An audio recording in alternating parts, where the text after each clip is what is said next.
The moment that froze a nation. What happens when someone tries to publicly belittle a world leader on live TV, only to trigger one of the most unforgettable reckonings ever witnessed on American screens? This wasn't just a clash. It was a reckoning. And no one watching would ever be the same. Tuesday night. Midtown Manhattan. The studio buzzed with electric anticipation. Hot lights. Roving cameras. Laughter from the audience warming up. Another night of political theater. The kind where everyone talks fast, argues louder, and goes viral 5 minutes later. No one expected what was coming. On one side of the sleek, glass-topped table sat Captain Ibrahim Traoré, the young, stoic leader of Burkina Faso. Sharp eyes, composed hands, a presence that demanded attention without asking for it. He was invited to speak on African sovereignty and the consequences of foreign influence. A calm conversation. Nothing scandalous. Nothing dramatic. Just a man trying to be heard. Opposite him sat Karoline Leavitt, sharp blazer, sharper tongue.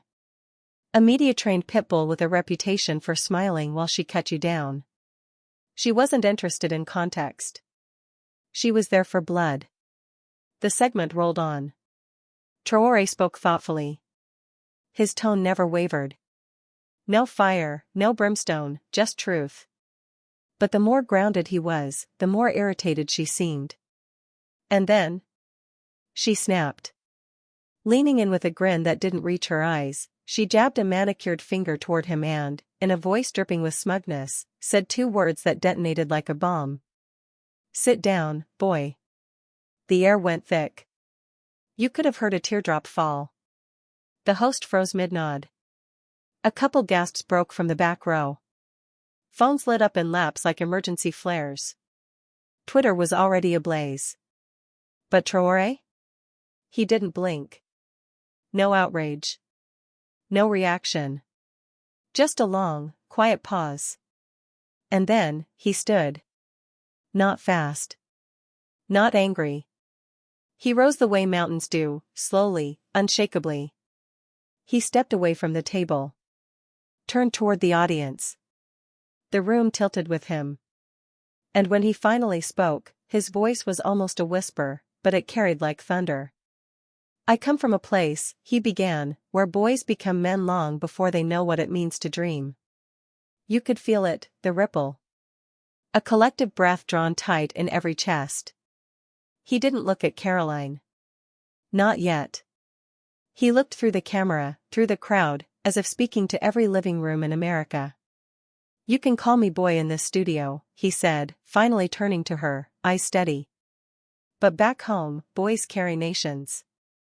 They walk miles for water. They bury friends at dawn. They lead, because no one else is left standing." Karoline's face cracked. The mask slipped just a bit. Her smile faltered. Her gaze dropped. She hadn't expected this. She thought she could provoke, rattle, win. She didn't know who she was dealing with. But Traoré wasn't finished. "I buried my father under a sky that didn't mourn," he said, quieter now. "No media. No flag-draped coffin. Just dust. And my mother screams." From the front row, an older black woman clutched her chest. Her eyes welled with tears. This wasn't a debate anymore. This was a soul being laid bare. "He died during a coup, one backed by people who never stepped foot in our land. Never saw the blood. Just signed the checks." He let the silence linger, let the weight of it settle. Then he turned his fire directly on her. "So when you tell me to sit down, do you mean the boy who watched his neighbors vanish in the night? The boy who studied by candlelight because the power never came back after the colonizers left?" The room was still. Too still. And then, quietly, without saying a word, a retired U.S. Marine sitting on the panel laid his hand over his heart. His face was stone, but his eyes burned with recognition. He understood. He saw the warrior in the man. And millions watching at home? They saw it too. Captain Traoré didn't raise his voice. He didn't need to. But his eyes, they shimmered. Not with anger. Not even pain. With something far more human, the effort it takes to hold back tears in front of a nation. "You don't have to respect me," he said, looking into the camera like he was speaking to each viewer alone. "But you don't get to erase me." One slow clap echoed from the back of the studio, deliberate, defiant. Then a second. A third. And suddenly, the room swelled with applause. Not polite, not staged, real. The kind of clapping that comes from your chest. People were on their feet. Not out of guilt. Not out of shock. Out of recognition. Of truth. Of a man standing taller than the moment. And across from him, Karoline? Shrinking. Her power, gone, evaporating in the heat of something she never saw coming. But Traoré didn't gloat. He didn't even glance her way. Instead, he looked down for a breath, gathering his next thought, not to destroy, but to reveal. And when he looked up, what he said next hit even harder. "You see a uniform," he said. "A title. A soldier. But before all that, I was a boy raised by a woman who made fire from twigs and carried her dignity like armor." The crowd stilled again. Every word seemed to hang in the air like smoke. "My mother walked for hours with cracked feet so I could have pencils and paper. She gave up her meals, so I could have mine." The camera cut back to Karoline. The sarcasm had drained from her face. This wasn't the script she rehearsed. This wasn't politics anymore. This was too real. "She never told me to sit down," he added, voice low but cutting. "She told me to stand. Especially when it hurt." In the front row, a little girl leaned toward her father and whispered, just loud enough to be caught on the studio mics. "He reminds me of you." That's when it happened. The kind of moment TV doesn't fake. Men started crying. Not from shame. From recognition. Traoré kept going, his voice now a slow-burning flame. "So when someone like you calls me boy, you're not just insulting me. You're mocking every mother who ever raised a son while carrying the weight of a broken nation on her back." The silence that followed was almost holy. Even the host, the one always ready with a quip or redirect, looked visibly moved, eyes glassy, lips slightly parted. Then, a rustle. Joan White, the retired army officer seated at the end of the panel, slowly rose to his feet. His chest was covered in ribbons. His voice, rough with age, cracked as he spoke. "He's telling the truth," he said. "I served in Liberia. I've seen firsthand what boys like him live through. What they carry." He turned to Karoline, his tone sharp, but weary. "That wasn't a debate tactic. That was humiliation. What you said doesn't just shame him, it dishonors every man and woman I stood beside in West Africa." Then the Joan White did something no one expected. He walked across the stage and extended his hand to Captain Traoré. "Captain," he said, voice trembling, "thank you. Not just for leading your people, but for showing us what leadership really looks like." The audience erupted again, louder this time. But the energy was different now. It wasn't clapping. It was catharsis. People were crying as they applauded. Even people who had never heard of Burkina Faso now felt it. The name meant something. Because he meant something. But Karoline? She couldn't let it go. Her cheeks burned red. Her voice rose, sharper now, more desperate. "Oh, come on," she barked, waving a hand toward the crowd. "Are we seriously pretending this guy's some kind of saint?" The air went cold. It wasn't just that she said it. It was how she said it, brittle, hollow, grasping for control as it slipped away like dust through clenched fists. The crowd recoiled. Audible gasps. People glanced around, uncomfortable. Some looked disgusted. But Traoré? Still. Calm. Watching her unravel with the patience of a man who'd seen worse storms. "It's not about sainthood," he replied. "It's about decency." She turned toward the host, hoping for backup.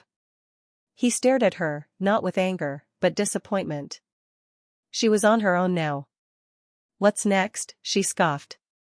"We apologize for being Americans?" Then came the voice that would shatter whatever remained of her defense. A young black woman stood up in the audience. Her voice trembled, but she didn't sit back down. "No," she said. "You apologize for being cruel." The words sliced through the room. Clean. Precise. And final. And everyone felt it, like a fault line cracking open beneath their feet. Karoline's mouth opened, but no words came out. She had lost. Not just the debate. She had lost the room. The audience. The moment. As Captain Traoré sat back down, the camera zoomed in slowly. There was no rage in his eyes. No vindication. Just stillness. Power wrapped in grace. The young woman who had spoken sat quietly, eyes fixed on Karoline, unflinching. And that's when it hit everyone watching. This wasn't a debate. This was a reckoning. A truth too big to package. Too raw to spin. And America was watching. Karoline let out a dry, hollow laugh, the kind people use when they're losing control. "Let's be real," she said, her voice trying to play casual. "This is America. We're allowed to disagree." But the audience didn't laugh. They didn't even blink. The silence was thick, oppressive, like fog rolling into a battlefield. The camera panned across the crowd, glassy eyes, trembling hands, shoulders shaking. People weren't watching a debate anymore. They were living their reckoning. Captain Traoré leaned forward, his voice softer than before, but sharper, like glass under velvet. "Disagreement is human," he said. "But disrespect? That silences. It shuts the door. And when we shut the door on each other, we lose the ability to understand." This time, the applause was slow, deliberate. It rose like a slow tolling bell. Not celebration, but a mourning, for a kind of civility that had just been buried in that room. Karoline froze. Whatever power she thought she had, gone. Her insult lay in ruins beneath something she never expected, unfiltered humanity. And then Captain Traoré reached into his jacket, slowly, reverently, and pulled out a small, folded piece of paper. The corners were worn, the creases permanent. This was no prop. This was something sacred. "This letter," he said, "was written by my younger brother, 2 days before he died. He was protesting for bread." The entire studio went still. No footsteps. No camera clicks. Not even whispers. Just a complete, aching hush. He unfolded the paper with both hands, as if it were a relic. A final testament. The host leaned forward instinctively, like a man afraid to interrupt a prayer. He wrote, "Big brother, if I die, promise me they'll remember why." Gasps. Actual, audible gasps in the studio. One woman sobbed openly. Others pressed tissues to their faces, unable to hide what the moment had opened inside them. Captain Traoré held the letter up, letting the lights catch the paper, and the room, the viewers, the nation, in its emotional orbit. "So no," he said, with a calm too heavy to bear. "I will not sit. I cannot. Because I carry the memory of those who weren't allowed to stand." Karoline blinked. Fast. Her hands trembled beneath the table. She had no comeback. No weapon left. And worst of all, no audience. Across the country, clips were already flying across social media. No flashy titles. No political filters. Just one word, attached again and again. Watch. But the moment inside the studio wasn't over. Captain Traoré carefully folded the letter, tucked it back into his pocket like placing a flower on a grave, and sat in the silence, not to be dramatic, but because the room itself refused to move. Even the production crew had frozen. Phones untouched. Scripts forgotten. Nothing stirred but breath. Finally, the host cleared his throat, gently, like someone waking up in a church pew. Captain Traoré, do you have a message for the American people watching tonight? Traoré didn't hesitate. He looked straight into the lens. Calm. Grounded. Immovable. You don't have to know where Burkina Faso is, he said. You only have to know what it feels like to not be seen. He leaned in just slightly. His eyes didn't blink. I've never asked for pity. I ask for eyes that recognize humanity, even when it doesn't look like yours. Karoline's mouth tightened. Her posture stiffened. This was supposed to be her moment, her triumph. Instead, she had been dethroned by truth. And then, something completely unscripted happened. One of the camera operators, a quiet man in a crew shirt and headphones, gently set his camera down. He walked, unprompted, onto the stage. No one stopped him. He extended his hand, voice shaking just enough to betray emotion. Thank you, he said, loud enough for everyone to hear. Thank you, for reminding me what honor looks like. People in the crowd put hands to their mouths. The silence broke, not into noise, but into awe. And still, it wasn't over. In the third row, a woman stood. Middle-aged. Poised. But barely holding herself together. She didn't ask to speak, she just did. I didn't come here to say anything, she said, her voice fraying at the edges, but I need to now. All eyes turned to her, even the cameras. My son served in Afghanistan. He came back, in a coffin. Her breath caught. The pain, old but not dulled, cracked through the room. They called him boy too. Even in uniform. Even with medals on his chest. She looked to Traoré. Tears streamed freely now, and she didn't care who saw. When you spoke, it felt like my son stood up again. Just for a moment. The air broke. Soft gasps. Stifled cries. You could hear the sound of a nation holding its breath. The camera found Captain Traoré once more. He didn't speak. He simply nodded, gently, with the reverence of someone who knows grief by name. Karoline shifted in her seat. Her lips parted, maybe to protest, maybe to reclaim some fragment of control. But even she knew. This moment had moved beyond her.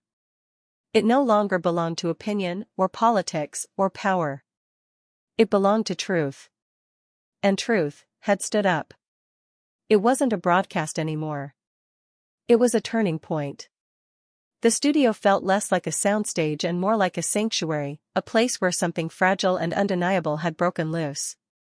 What started as political sparring had evolved into something sacred. Bigger than networks. Bigger than party lines. This was a reckoning. And then, the woman in the third row, the one who had buried her son in a flag-draped coffin, added one last sentence. It was quiet, but it cut through the room like thunder. We don't need more noise. We need men who don't talk over pain. Men like him. The room exploded. Not with shouting. Not with rage. With a standing ovation so long, it stopped time. People clapped until their palms stung. Some simply stood with their hands over their hearts. Others just wept. It wasn't applause. It was collective release.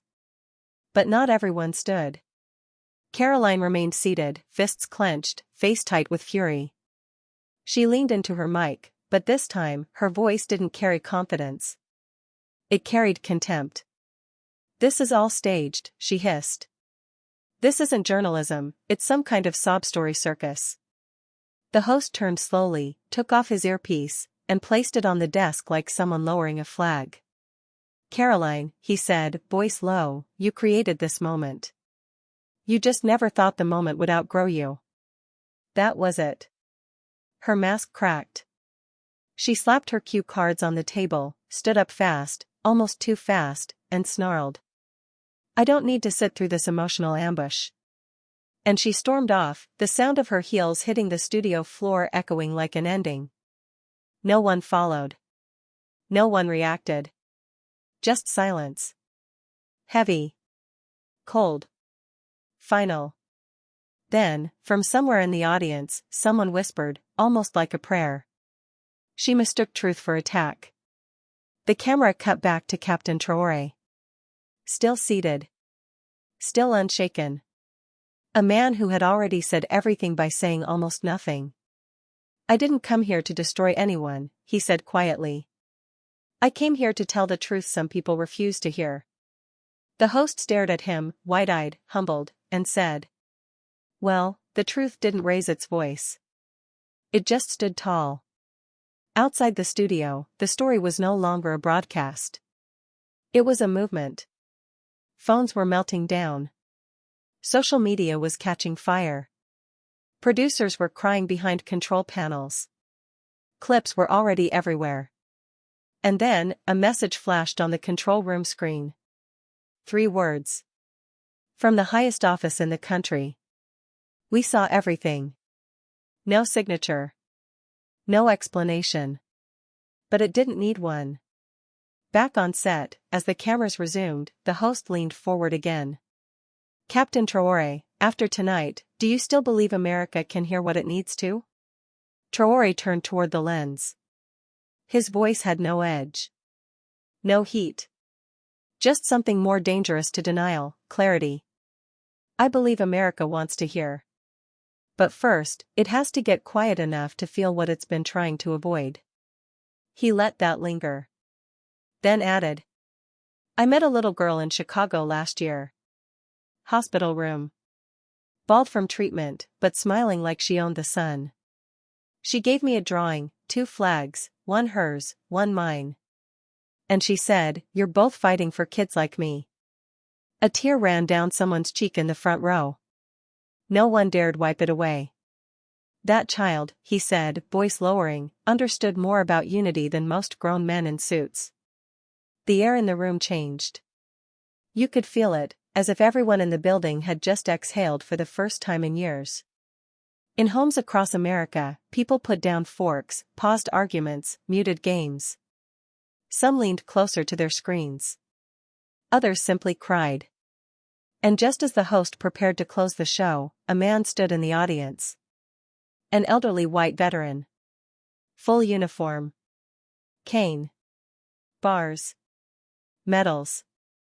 Wrinkled hands. Unshakable dignity. Before the captain answers anything else, he said, his voice hoarse but proud, I need a word. The camera panned in. Time seemed to bend. I served in Vietnam. I buried men. I came home to a country that didn't want to look me in the eye.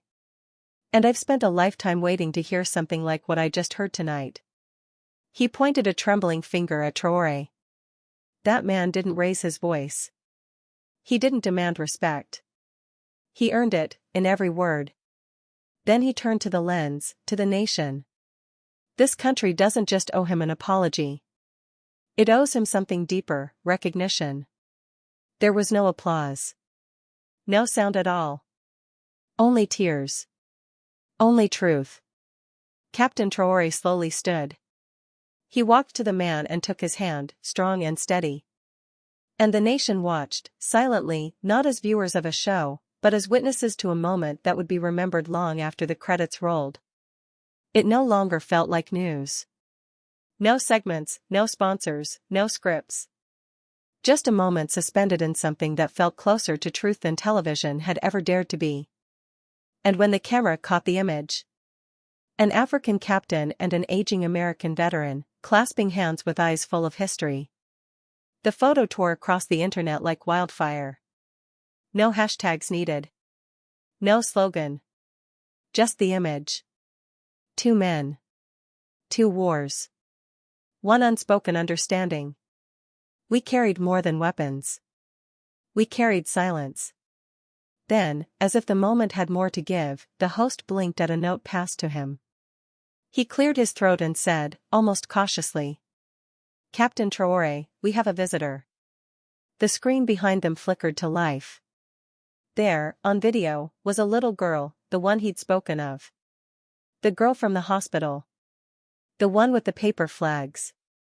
Hi, Captain, she said, smiling, her voice soft and sunbright. You remembered me. The entire room exhaled at once.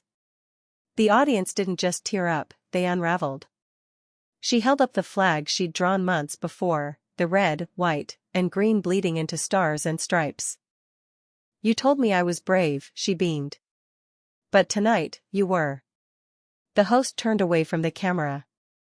A man in the front row sobbed into his hands. Someone whispered, "God bless her." Captain Traoré placed a hand over his heart. He said only 6 words. "You are why I keep going." Then the girl leaned in toward her camera. What she said next didn't just catch people off guard, it carved itself into the country's memory. "Next time someone tells me to sit down, I'll say, not until I stand like Captain Traoré." The video faded. But the silence afterward was louder than anything. No one told the audience to rise. They just did. Because they knew, they weren't in a studio anymore. They were standing in the middle of history. That night, long after the cameras shut off, Captain Traoré sat alone in a modest hotel room overlooking the National Mall. His phone had been vibrating for hours. Ministers, presidents, activists, celebrities. But he let it ring. Then, a sound at the door. Not a knock. Just the faint shuffle of paper. A handwritten envelope had been slid beneath the frame. No name. Just a seal. The National Civil Rights Museum. Inside, a letter. "Captain Traoré. You did not raise your voice. You raised the bar for all of us. We are preparing a permanent exhibit. Dignity Under Fire. We hope to honor not just your story, but the stories you stood for." He folded the letter. Slowly. Deliberately. He whispered. "Not for me. For the ones who never made it out of the silence." Outside, people had gathered beneath his hotel window. Not to protest. Not to chant. They just stood there. Candles in hand. Some holding photos of sons, daughters, ancestors. Some carrying nothing at all, just the weight of being seen. A week passed. Then the last thing anyone expected happened. Karoline Leavitt, the firebrand, the lightning rod, returned. No camera crews. No speechwriters. No defiance. Just a quiet knock on the studio door. And a sealed envelope. She handed it to the producer and left without a word. The next day, at a press conference, Captain Traoré opened it. The paper was plain. The handwriting unsure. "I told you to sit down. And you stood in a way I never learned to. I was wrong. I hope one day my daughter grows up. Not echoing me, but emulating you." The room was silent as he looked up. He didn't gloat. He didn't scold. He just said, "Healing doesn't begin with silence. It begins when someone risks saying, 'I was wrong.'" And she just did. From that day forward, he was no longer called just a soldier or a president. He became something quieter. Something stronger. The man who made America pause and listen. The network returned to its usual programming. The world moved on. But the studio kept one thing different. At center stage, where the fire had once burned hottest, there now stood a single, empty chair. No plaque. No dedication. Just a chair. Every guest, every viewer, every intern who walked past it knew what it meant. It meant, this is what it costs to speak. It meant, this is what it looks like to stand. It meant, this is the seat dignity refuses to abandon. Months later, Traoré spoke at the United Nations. But it wasn't the speech that broke the internet. It was what he held in his hand. A crayon-colored flag, creased from travel, edges curling. Drawn by a child who once called him brave. "This," he said, lifting it with both hands, "was given to me by someone who believed I stood for something better. That means more to me than any award." Then he looked into the camera, calm, unwavering, and said, "America. Don't just applaud. Transform. So now, I want to ask you something. Which part stayed with you? Was it the image of his mother? Bare feet on dust, carrying firewood so her son could carry dreams? Was it the crumpled letter from a brother who never made it home? Or was it the quiet power of a little girl holding a paper flag and reminding the world what real courage looks like? Tell me. Which moment reached past your screen and hit you in the chest? Leave a comment. Not for clicks, for connection. Because stories like this aren't meant to vanish. They're meant to live on in the people who feel them. And if this story stirred something in you, if you felt the lump in your throat, if your eyes welled up without asking permission, if it reminded you that dignity still has a place in the world, then stay with us. Hit subscribe. Not just for another video, but to be part of something that believes storytelling can shift something real inside us. Because here, we don't chase headlines. We tell stories that make you pause. That make you listen. That make you remember who you are. Thanks for watching. And one last thing, before you scroll. Never sit down when the moment asks you to stand up.